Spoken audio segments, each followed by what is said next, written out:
direkt, po do flasim çik për luftën Lufta e tretë botërore, mo çfarë po bëhet shumë, kush është në studio shpejt e shpejt? Është në studio Ylli Doçi unë i dashur, Po. Mirela Jorgo jonë e dashur, rikthehet Ralf Gjoni i shkëlqyer ka vite pa ardhur. Dhe Kënaqësi. tani ta fani që lë çdo gjë për emisionin tonë. Këtë luftë kush na e solli? Një sekond se dua ta them këtë. Kur thanë drita fani për ambasadorët edhe kështu që ta janë ta vendet ta kubenca gjëra ata. Jo thanë ata kolegët e tjerë, s'është e vërtet. Ja, doli. Tak doli ajo gjëja, si i ra në kokë ai, kupton. Nga na erdhi kjo luftë, Ralf? Si filloi kjo gjë? Kjo këtu në studio apo ajo jo, në këtu televizor? në studio është efekti. Po. Se kolegja jonë uroi vetëm për Ramazanin. Po. Dhe tha që po është dhe kreshma e të krishterëve. Dy kreshma, katolike dhe ortodokse, Po njëkohësisht. për ata pse nuk flitet ta. Da, një minutë tani, se fillove këtë, do më lejosh prit, se kemi shumë idiotër që do e keq kuptojnë këtë që sa po theti. Shumë analfabet, se nëse na la një gjë Turqia me sukses të papar në 500 vjet, na la ato ignorancën dhe analfabetizmin.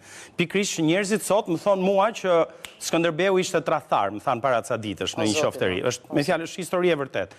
Po e prekim këtë, ndoshta pak më vonë ose në një ditë tjetër, po është unë si shqiptar, në këtë muaj ndihem shumë i privilegjuar që në këtë moment shoqëria jonë gjendet mes tre le të themi momenteve të shenjta, Ramazanit, kreshmës katolike, kreshmës ortodokse. Tregon një lloj uniteti. Të rregullores bardhëzisë me telefonin. Endrish ateiste dhe nuk e ka këtë pikë fare.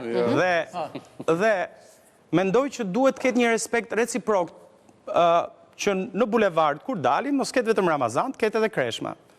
Prit, se jemi, ka edhe njerëz që nuk janë fetar.